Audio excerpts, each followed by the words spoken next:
Hello students, आ गया है फिर से क्विज का कार्यक्रम चालू। और ये मानव शरीर क्रिया विज्ञान से है। 90 क्वेश्चन, 30 सेकंड का टाइम।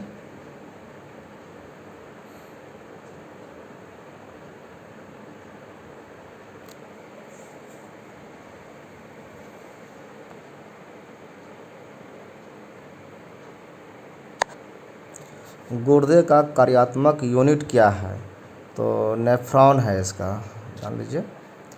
न्यूरॉन होता है तंत्र का, नर्वस सिस्टम का। गुर्दे का यानी किडनी का, ब्रिक का अगर पूछा जाए तो एक ही नाम है, गुर्दा, किडनी, ब्रिक। और उसका नेफ्रॉन होता है यूनिट, सबसे छोटा इकाई, जहाँ उसका फिल्ट्रेशन होता है ब्लड का और यूरिन बनता है।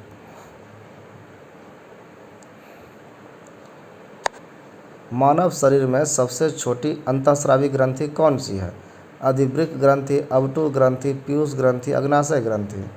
तो ये अधिवृक्क हो सकता है। अब देखते हैं ये जो है अधिवृक्क का नहीं है, पीयूष ग्रंथि सबसे छोटी है, जो मास्टर ग्लैंड्स कहलाता है। ठीक है। निम्नलिखित में से कौन सी स्थिति टेस्ट ट्यूब बेबी की परिघटना को सही रूप से निरूपित करती है? जब भ्रूण बनने की प्रत्येक प्रक्रिया टेस्ट ट्यूब में होती है, जब भ्रूण का विकास टेस्ट ट्यूब में होता है, जब निषेचन बाह्य होता है और विकास आंतरिक होता है। जब निषेचन आंतरिक होता है और विकास बाह्य होता है। टेस्ट ट्यूब में विकास होना चाहिए, नहीं, निषेचन बाहर होता है और उसको फिर रख करके टेस्ट ट्यूब में विकास करने के लिए रखा जाता है। प्रतिवर्ती क्रियाओं का नियंत्रण केंद्र कहाँ पर है? प्रमस्तिष्क, अनुमस्तिष्क, कशेरुक मज्जु तंत्रिका तंत्र में है। तो कशेरुक रज्जु होना चाहिए। कशेरुक रज्जु स्पाइनल कॉर्ड है, इसमें प्रतिवर्ती क्रिया का नियंत्रण होता है। यानी ब्रेन जो है, जो काम करता है करता ही है। ब्रेन का एक्सटेंशन होता है रीढ़, ये भी वही काम करता है सपोर्ट में।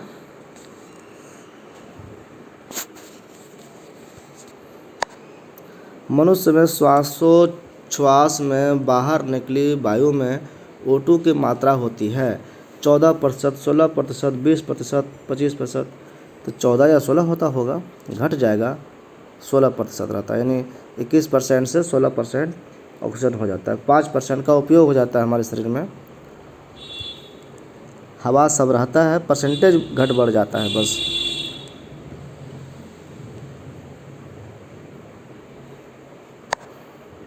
मनुष्य के शरीर में मुख्य नाइट्रोजनीय अपशिष्ट कौन सा होता है? यूरिया, अमोनिया, यूरिक अम्ल, अमोनियम नाइट्रेट। तो यूरिया होता हो या फिर यूरिक अम्ल होता होगा। यूरिया देखते हैं, क्योंकि यूरिया ही हमारे शरीर से निकलता है यूरिन के रूप में, पेशाब के रूप में। तो ऐसे याद रख सकते हैं इसको।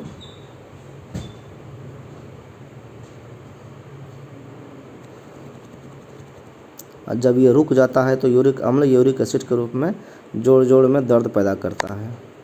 एक विशिष्ट हार्मोन को जिसकी कमी से गलगंड रोग होता है, संश्लेषित करने के लिए किस अंतःस्रावी ग्रंथि को आयोडीन की आवश्यकता होती है? हाइपोथैलेमस, पैंक्रियास, थाइमस, थायरॉइड को होता है। घेघा रोग को ख़त्म करने के लिए थायरॉइड जिम्मेदार होता है, उसको आयोडीन की आवश्यकता होती है।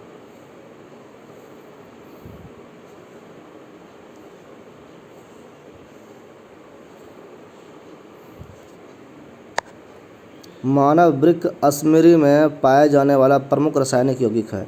अश्मरी पत्थर को कहते हैं। तो किडनी में जो स्टोन होता है उसमें क्या पाया जाता है, ये पूछ रहा है। यूरिक अम्ल, calcium carbonate, calcium oxalate, calcium sulphate. तो कैल्शियम ऑक्जेलेट होता है, कैल्शियम हार्डनेस, ऑक्जेलेट उसमें उसका कंपोजिशन है। तो यही पत्थर में पाया जाता है, यानी स्टोन का यही कारण है।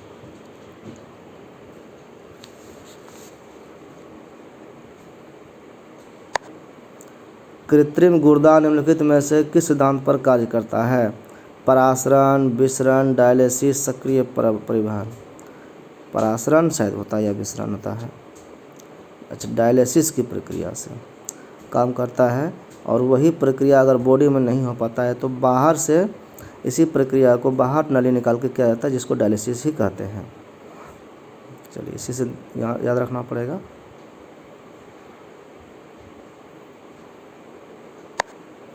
यदि एक पिता का रक्त वर्ग ए है और माता का ओ है तो उसके पुत्र का कौन सा वर्ग हो सकता है? ए भी हो सकता है, ओ भी हो सकता है।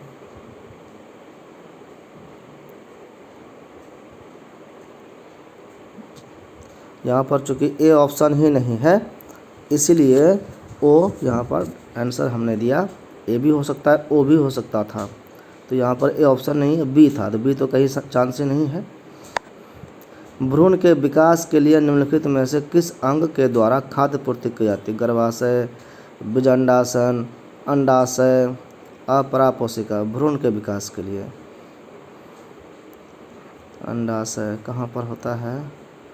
अपरापोषिका अंडाशय के द्वारा होता है, गलती हो गया, बीजांडासन के द्वारा होता है। बीजांडासन ये पौधों में जो भ्रूण का विकास होता है फूलों में प्रजनन के द्वारा उसके बाद, तो वो है तो बीजांडासन। बीजांड के आसन में एनर्जी रहता है।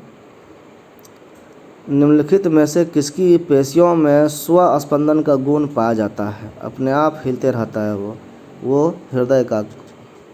हृदय ऑटोमेटिक ज़िंदगी भर वो पल्पिटेशन उसमें होते रहता है, स्पंदन होते रहता है, उसमें कंपन होते रहता है। नहीं, धड़कन जो है ऑटोमेटिक वो होता है। उसके अंदर में एक इलेक्ट्रिक शॉक लगने वाला एक ऐसे नोड होता है जिसमें हमेशा करंट निकलते रहता है और उसी के हिसाब से वो सिकुड़ता है, फैलता है। मानव शरीर में यूरिया की अधिकतम मात्रा किस में पाई जाती है? रक्त में, हृदय में, मूत्र में, पसीने में। तो मूत्र में निकल गया तो यही होना चाहिए, फिर रक्त में देखते हैं। रक्त में तो मिला जुला था, स्पष्ट यूरिया पूरा निकल गया तो वो मूत्र में हो गया।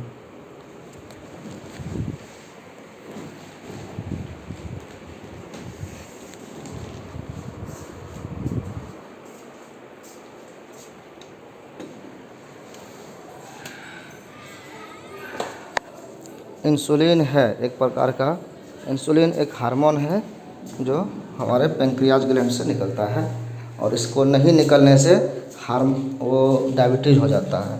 ये ग्लूकोज को स्टोर करता है, तो ये हार्मोन है।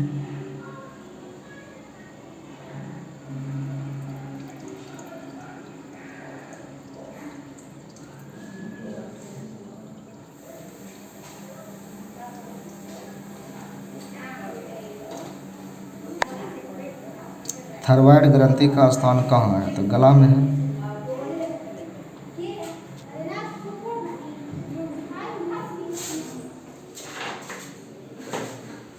थायराइड और पैराथायराइड दोनों एक के ऊपर दूसरा होता है, गले में होता है।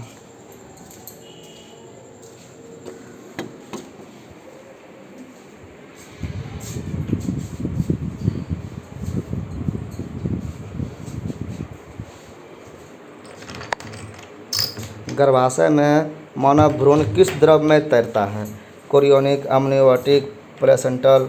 एमनियोटिक में एमनियोटिक फ्लूइड होता है और उसी के अंदर बच्चे तैरते रहते हैं।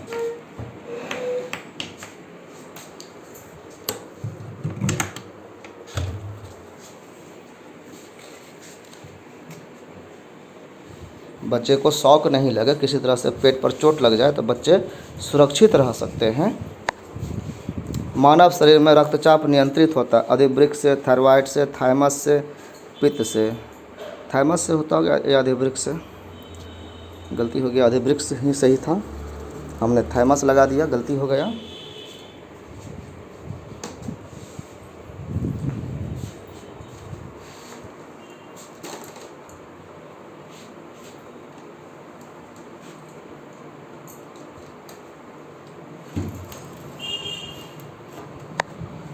मानव दिमाग में बुद्धि का केंद्र कहाँ है? Cerebellum, cerebrum, medulla oblongata. तो ये सेरेब्रम होना चाहिए। देखें, मानव ब्रेन का कई पार्ट है, उसको मतलब ब्रेन तो एक ही है लेकिन इसको कई भागों में विभाजित करके अध्ययन किया जाता है। आगे वाला ब्रेन, अगल बगल वाला, पीछे वाला, इस तरह से सबका नाम अलग अलग है।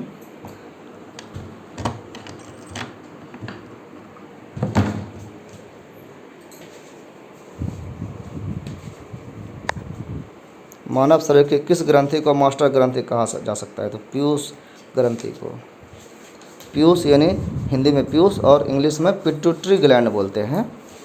यही मास्टर ग्लैंड माना जाता है। इसे एक्चुअल में ये है नहीं, पहले से इसको नाम दे दिया गया है, लेकिन इसके साथ ही हाइपोथैलेमस जहाँ है इसका भी मास्टर हाइपोथैलेमस होता है। इसकी जानकारी होनी चाहिए।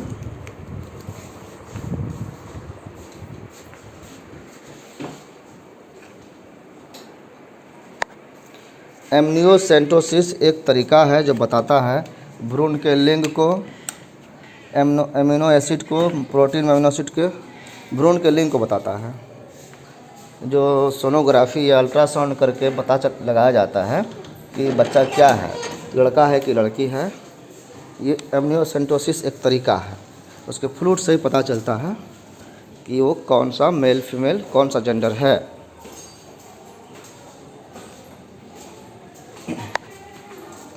तंत्रिका तंत्र की लघुतम इकाई जो है संरचनात्मक और क्रियात्मक वो न्यूरॉन होता है।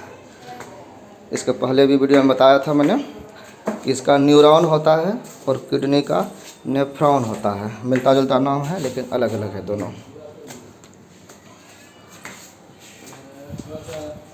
अपने पड़ोसी को देखिए कि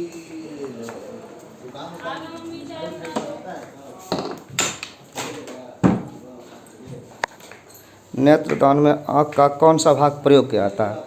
तो ये ऊपर का भाग किया जाता है, कॉर्निया। पूरा आँख नहीं निकाला जाता है इसमें, थोड़ा सा ऊपर का जो एक लेयर है इसी का उपयोग किया जाता है।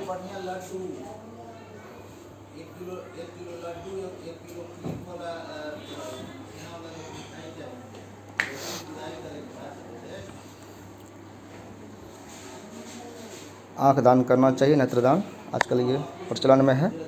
मनुष्य में रुधिर क्षमता है, कहाँ क्षमता है? फेफड़ा में, बोमेन संपुट में, कुंडलित नलिका में, मूत्रवाहिनी में।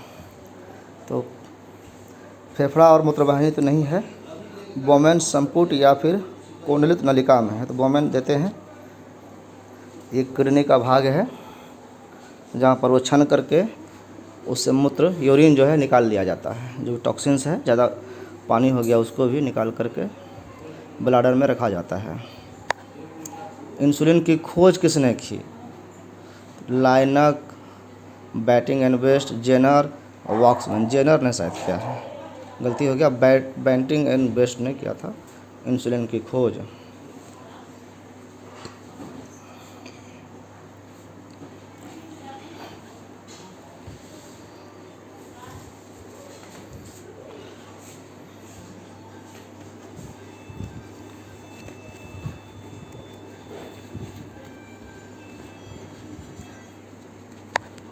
दो युग्मकों के संयोजन को कहते हैं निषेचन, परिवर्धन सूचकांक, पुनर्जनन, परगम। निषेचन कहा जाता है, फर्टिलाइजेशन कहते हैं इसको।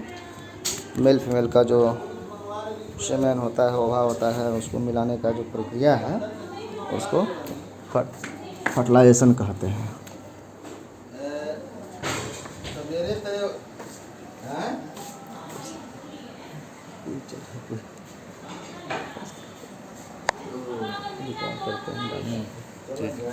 जीवन रक्षक हार्मोन किस ग्रंथि से स्रावित होते हैं? Adrenal, pituitary, thyroid. इसमें सभी होना चाहिए, एड्रिनल होना चाहिए। एड्रिनल से जीवन रक्षक हार्मोन निकलता है।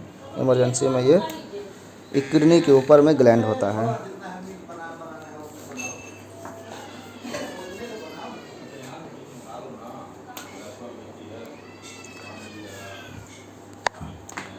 निम्नलिखित में से किसको अंतःस्रावी तंत्र का पेसमेकर कहा जाता है? Thyroxine, calcitonin, insulin, adrenaline. Adrenaline हो सकता है, गलती हो गया, थायरॉक्सिन हार्मोन को एंडोक्राइन ग्लैंड का, अंतःस्रावी ग्रंथि का पेसमेकर कहा जाता है, कंट्रोलर कहा जाता है। ऐसा इसको समझ सकते हैं, व्यवस्थापक। हर ग्लैंड को एक्टिवेट करने का ये काम करता है। थायरॉक्सिन ये एक हार्मोन है जो थायराइड ग्लैंड से निकलता है। पुरुषों की नसबंदी को क्या कहा जाता है? वेसेक्टोमी, ट्यूबेक्टोमी, न्यूरोटोमी, साइकेडेमी। तो ये वेसेक्टोमी है। ट्यूबेक्टोमी, टोमी मतलब होता है काटना या बंद करना। तो बास डिफरेंस जो होता है टेस्टिस में, मेल या पुरुष में होता है, तो उसको ये बंद कर दिया जाता है ताकि वहाँ पर से स्पर्म आगे नहीं बढ़ सके। तो वेसेक्टोमी हो गया और ट्यूबेक्टोमी हो गया महिला में, फीमेल में। निम्नलिखित में से कौन एक ग्रंथि नहीं है? थायराइड, जठर, यकृत, अग्नाशय। इसमें जठर ग्रंथि नहीं है। ये जठर मतलब हो गया आमाशय, स्टोमक। इसमें भी यहाँ एंजाइम निकलता है, इसमें पाचन का काम होता है, यहाँ पे हार्मोन नहीं निकलता है।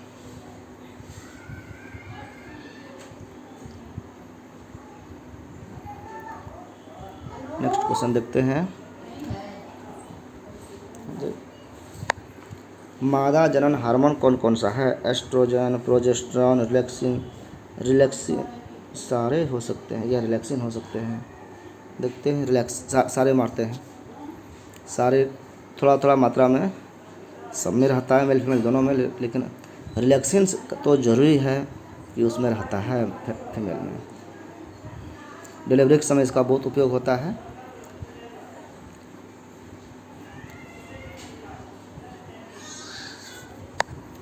मानव शरीर के निम्नलिखित अंगों में से कॉर्निया किसका भाग है?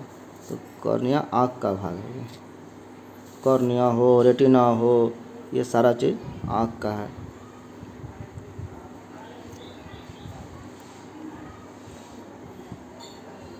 शरीर के अंग, जब आप आँख का स्ट्रक्चर पढ़ेंगे तो आपको इसका नाम पता चलेगा।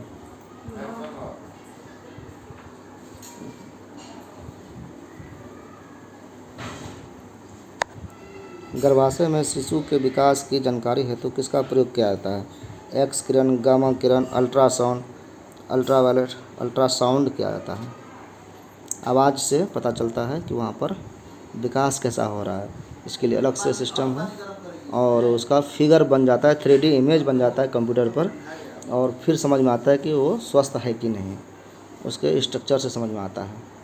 तो अल्ट्रासाउंड का प्रयोग किया जाता है, इसलिए अल्ट्रासाउंड लिखा रहता है। आप जहाँ भी सोनोग्राफी कराएंगे तो अल्ट्रासाउंड लिखा रहता है।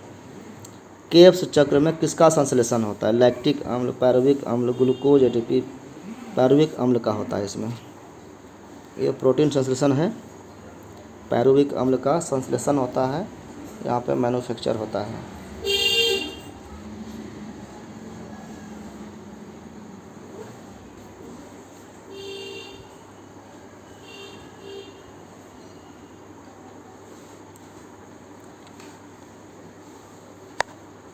निम्नलिखित में से कौन सी एक अंतःस्रावी ग्रंथि पीयूष ग्रंथि से स्वतंत्र कार्य करती है? अबटू, जनन ग्रंथि, अधिवृक्क, परावटु। इसमें कौन सा हो सकता है? देखते हैं। अधिवृक्क गलती हो गया। परावटु। परावटु का नाम हमने नहीं सुना था, इसलिए इसका हम गैस नहीं कर पाए। और इधर जो भी है सब डायरेक्टली जुड़े हुए हैं, सब पीयूष ग्रंथि से, पिट्यूटरी ग्रंथि से। मानव शरीर की सबसे महत्वपूर्ण ग्रंथि कौन है? थायराइड, पिट्यूटरी, पैंक्रियाज, यकृत। तो पिट्यूटरी ही माना जाएगा कॉमन वर्ड में।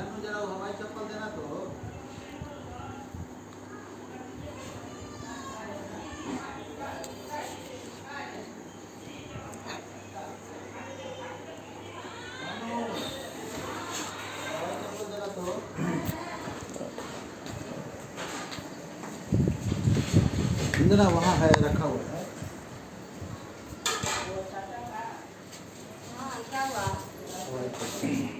मनुष्य के दिमाग का सबसे बड़ा भाग है मस्तिष्कांका, अनुमस्तिष्क, प्रमस्तिष्क, मध्य मस्तिष्क। मध्य मस्तिष्क होना चाहिए। ओ, प्रमस्तिष्क होता है।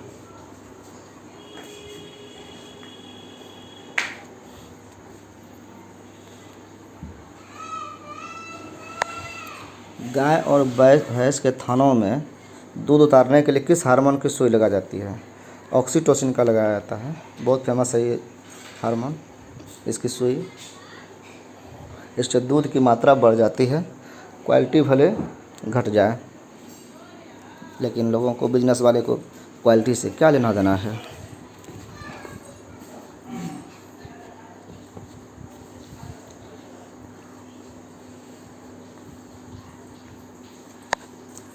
श्वसन की क्रिया संपन्न होती है माइटोकॉन्ड्रिया में, हरित लवक में, राइबोसोम में। माइटोकॉन्ड्रिया में होता है। लोग समझते हैं कि लंग्स में, फेफड़ा में होता है, लेकिन फेफड़ा तो एक माध्यम है सिर्फ ऑक्सीजन को और कार्बन डाइऑक्साइड को आदान प्रदान करने के लिए, लेकिन ओरिजिनल कारण जो है इसका वो प्लेस माइटोकॉन्ड्रिया है।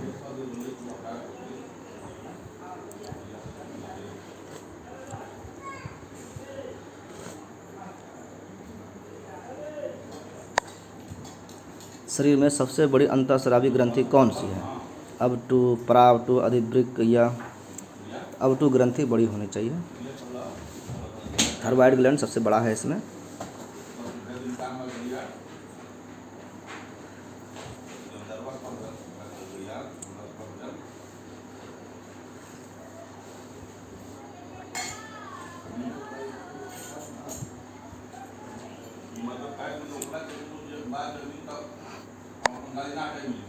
मनुष्य में गर्भकाल होता है 6 महीने, 7 महीने, 8 महीने, 9 महीने। 9 महीने का बहुत फेमस, ये सब एक सिंपल क्वेश्चन है।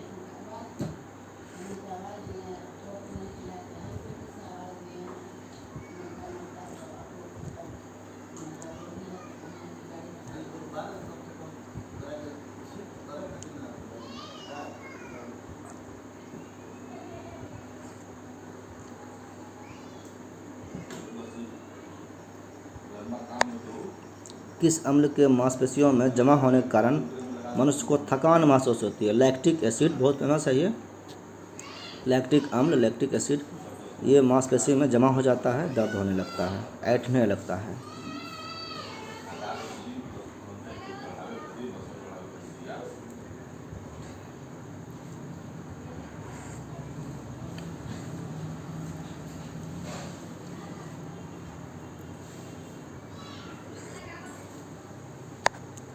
गर्भाशय में विकसित हो रहे भ्रूण को किस संरचना द्वारा पोषण मिलता है?